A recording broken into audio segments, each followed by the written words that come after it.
Well, hello everybody. I am Louise Eddington, the Cosmic Owl of Cosmic Owl Astrology, and this is the weekend hoot or hoots from the Cosmic Owl. Hoot hoot. I love my owl stuff. It's really fun. Anyway, we're here on Friday, April the 24th, and if you enjoy my videos, please subscribe to my YouTube channel and maybe hit the little bell to get notified when I upload new videos so that you can head on over and watch them. Also, give me a like, because likes are everything in YouTube. So happy weekend coming up. I thought I'd wear some tie-dye today to kind of brighten things up in these strange times. And yes, it's a Bernie shirt. And well, how interesting have these days been with I'm not going to go into my personal stuff, but it's been interesting. So I'm going to share my screen, and just to say that, wow. Well, I don't know if I'm sharing the right screen. Let me share again. There we go. So today, in fact, where are we? 10:55 a.m. on the 24th, as that's Mountain Time, Salt Lake City or Denver time. I am recording this. This afternoon, we have Mercury conjunct Eris, and then Mercury is going to go on and square Pluto. Interestingly, it's both at the very last minute of these degrees of the sign. So I might read you the Chandra symbols for these degrees at the end, because they're about to shift. Pluto is stationing at that degree though, and so is going to be there for a while. So this is a really intense square, all right, and Jupiter's right by Pluto too. So Pluto is a great crap excavator. He's been digging up all that's wrong with our institutions, our rules, our government, our structures that we live under ever since he moved into Capricorn in 2008. But it's intensified with all these other planets joining Pluto, all the other heavy hitter planets. And I've talked about it many times, but this Pluto Eris square is, you know, the last time that Pluto was square Eris was in 1910 and 11. And that was in Gemini and Pisces. Before that, actually, it started in 1907. So there was 1, 2, 3, 4, 5, 6, 9 exact squares between 1907 and 1911, and they were in different signs. Before that, the square before that was in 1534. Okay, and this Pluto Eris cycle, when they were conjunct, started in 1756, and that was just before all the revolutionary periods in the USA and France, and that started at 18 Sagittarius. So what we're in now is what's called a closing square. Pluto moves slightly faster than Eris. They both move quite slowly, I mean, but they will not. Pluto will not meet Eris until 2115 at 18 degrees of Taurus. So you can see that this square is a rare one. We're getting 5 exact squares, and we've had one, January the 26th, which was very tied in with the Saturn-Pluto conjunction on January the 12th, and all this chaos that we've got going on in our world right now. The next exact square is June the 14th. So we're building up to that. And when Pluto turns retrograde tomorrow, that's going to start really getting closer and closer. And because they move so slow, it's never really going away, but it's intensifying. But to start with, today, Mercury conjunct Eris. It's happened already. People speaking out, people shaking up things by speaking out, and also some aggression in Aries, for sure, a lot of that. And then it's tied to this square to Pluto, which means that it's revealing what's going on. Now, Eris, to my mind, is a revealer of artifice. She kind of pulls down the picket fence and shows the what's going on behind, the shadow, the murk and stuff. And she's a bit like the David Lynch. If you like David Lynch movies, she's a bit like the David Lynch of the planets, because his work, the noir, really showed what was going on kind of under the surface, and the artifice that is our society of, you know, dress right, look right, speak right, be, you know, do things a certain way, or you won't fit in. That's what Eris does, and this Mercury there is really kind of ripping that down. Pluto is excavating the crap, as I said before. So this is a really big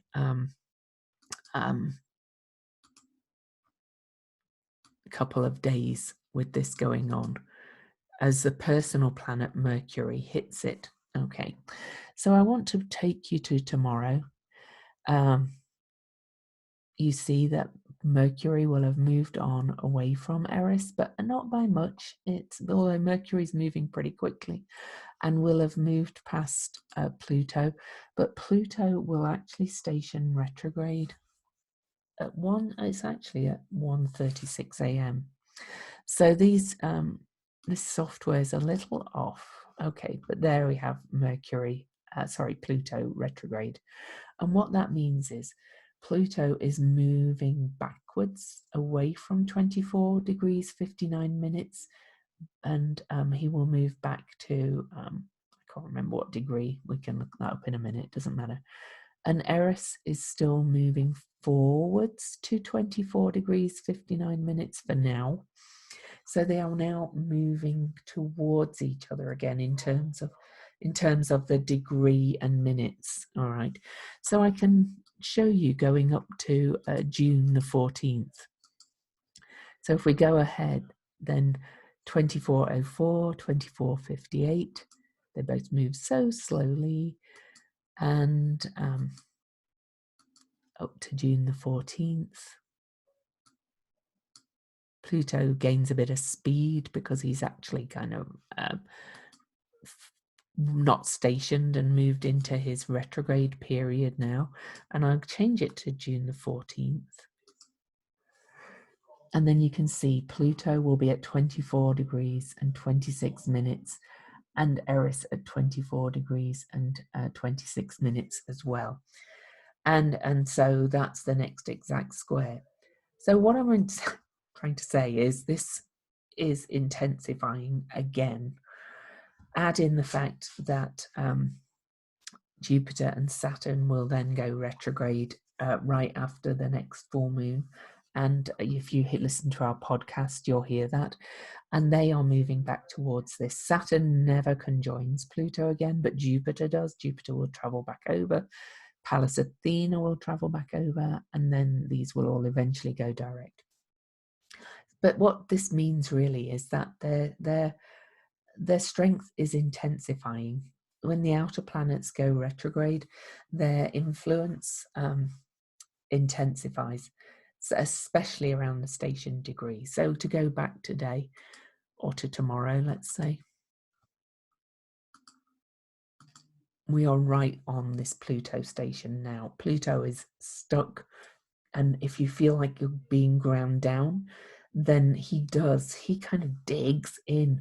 That's why I call him the crap excavator, because he digs in, like with that big excavating thing, digs up what you no longer need and chucks it out. But Pluto takes away what you thought was your power and leaves you with what is truly your power. So, whilst Pluto is relentless and he really reveals the shadow, he's ultimately clears out the crap. And then, as I said, Eris also rips down that fence. So we've got an interesting time coming up with that, okay? And that's this real focus of this weekend with Pluto, with Mercury hitting it as well. There's going to be stuff said, stuff in the news, a bit like our president saying the thing about disinfectant. It's kind of going to reveal this crazy stuff that's been hidden all the time. Remember, I think he's kind of only just playing a part, really. So there we have it. So that's kind of the main thing of the weekend. But right now we have the moon in Taurus as well. The moon is in Taurus and will be making a trine aspect to Pluto and Jupiter. So on a more mundane macro level, it's kind of a good afternoon or day to really get some earthy push through work done. If you've got any garden to grow or dig, it's kind of a good afternoon to do it. All right, so we'll go forward hours. And for this evening and for tonight, for some of you, the moon will go void, and it's quite kind of a nice evening thing, even with all this other stuff going on, to kind of stay in your home and really kind of be settled and eat something nice, and maybe sit out in your garden and just enjoy it if you've got one, or sit by a nice window and get some light on your face. And then right before, in fact, I'm going to go to 1:01 a.m. ish. Okay, so that's Friday, but early tomorrow morning, before Pluto station set retrograde, Ceres is now in Pisces, asking us to really tune into the collective and to the natural cycles of the earth. Ceres is a great mother. She's really a very healing aspect, but she could also be a bit of a destroyer herself, because she's about grief and forgiveness. And she's probably in Pisces going to feel a lot of grief about what's going on in this world. So she destroyed the harvest, basically, because she was in grief. And I think there's going to be some problems with the food supply chain and things like that with Ceres in Pisces. She's here for an extended stay because she will go retrograde in it. More on that later. But she is going to aspect the nodes early tomorrow morning, a bit earlier than this, and that's going to be like this call of, where are we really moving towards? The nodes are spending their last few days in Cancer and Capricorn before moving back into Gemini and Sagittarius. The nodes always move retrograde, and so this is kind of this last main aspect to the nodes before they move on May the 5th, sorry.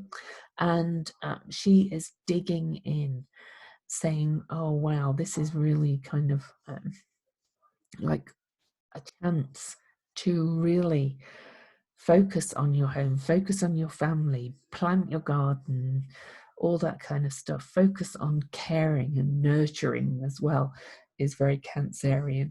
So there's that, and that's going to bring up some emotion overnight. Then the moon moves into Gemini, and Gemini is Mercury ruled. So the moon moves into Gemini at 1:19 a.m. Salt Lake City time, and then Mercury that rules Gemini squares Pluto at 1:36 a.m. All right, so we've kind of got this intense thing. There'll be, fortunately, it's overnight for us in the USA. It'll be morning time, but in the UK, it'll be later in the day for Australia and New Zealand.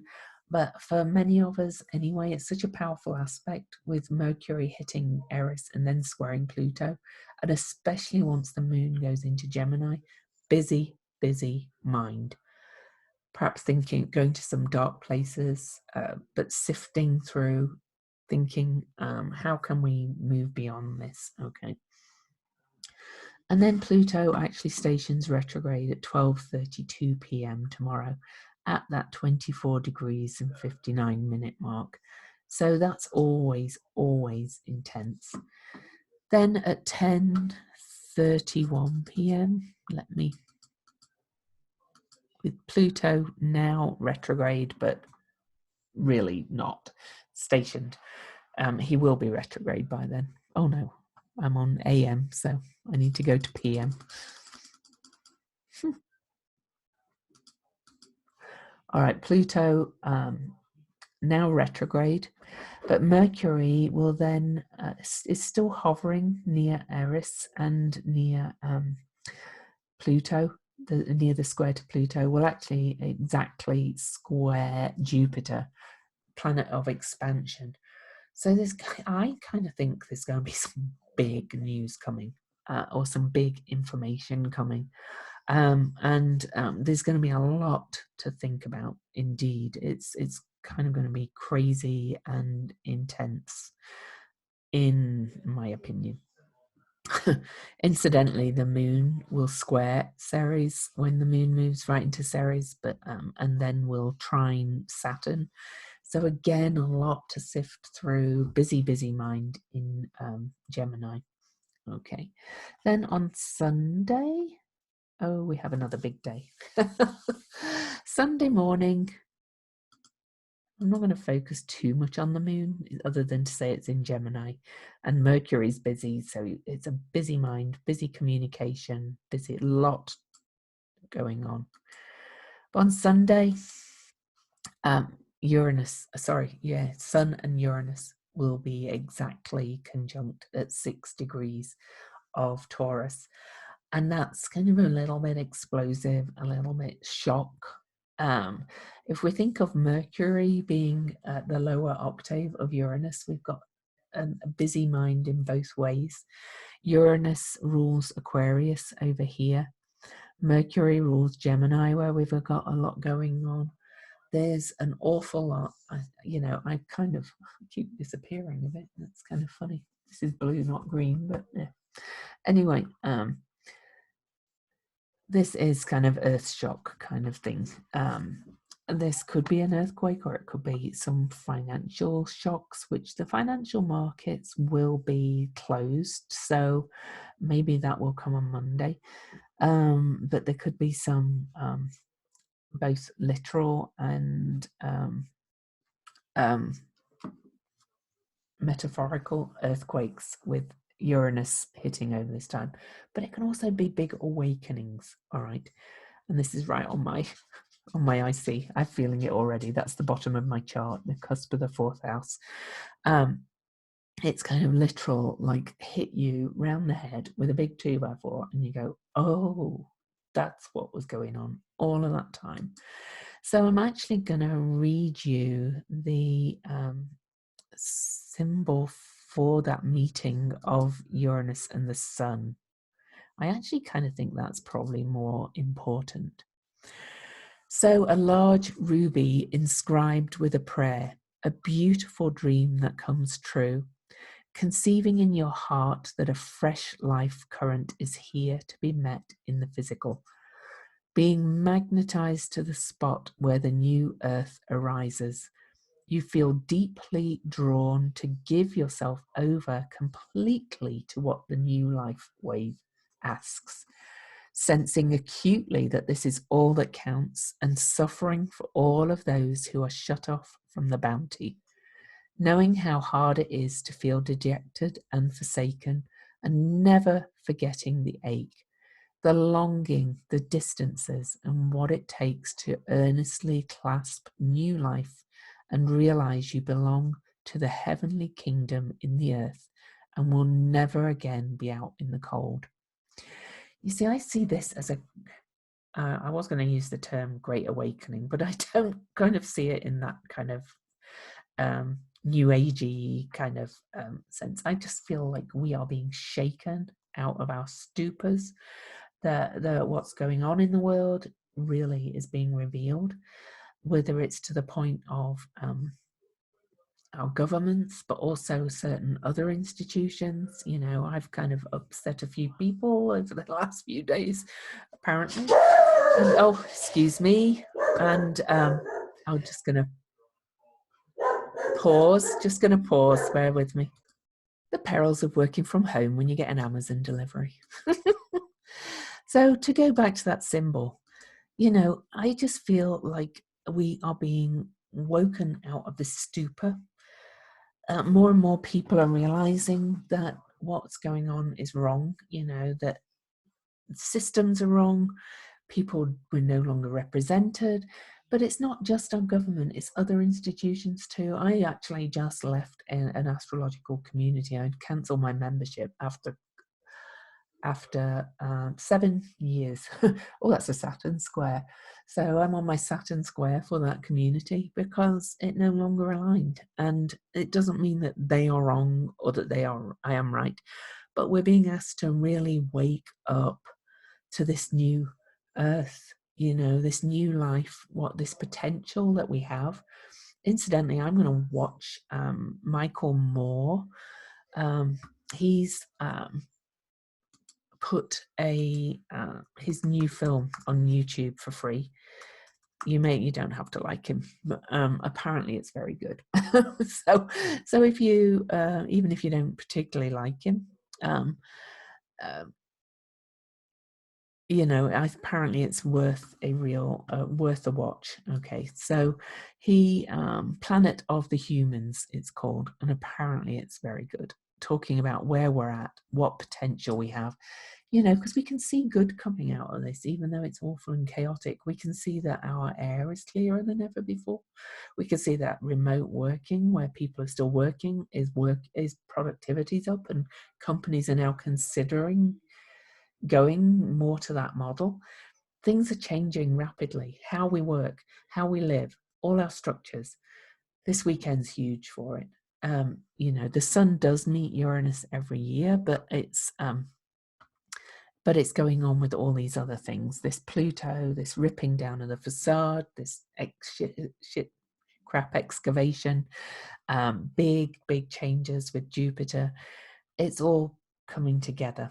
All right. So let me just see if there's anything else I wanted to talk about for this weekend.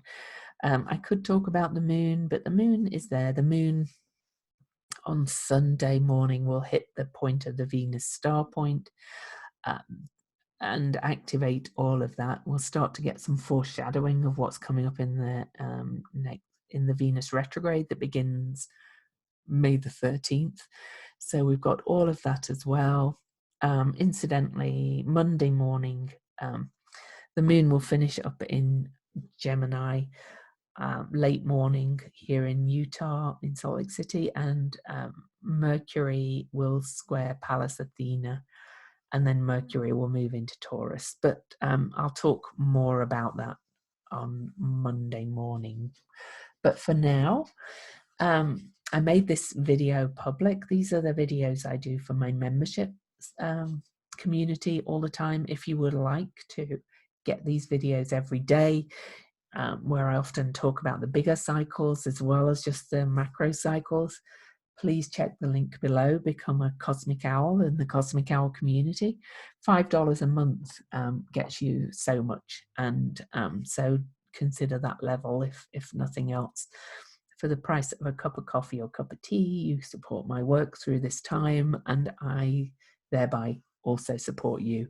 And there is comment places below the videos in the community where you can comment and talk to me and chat to me.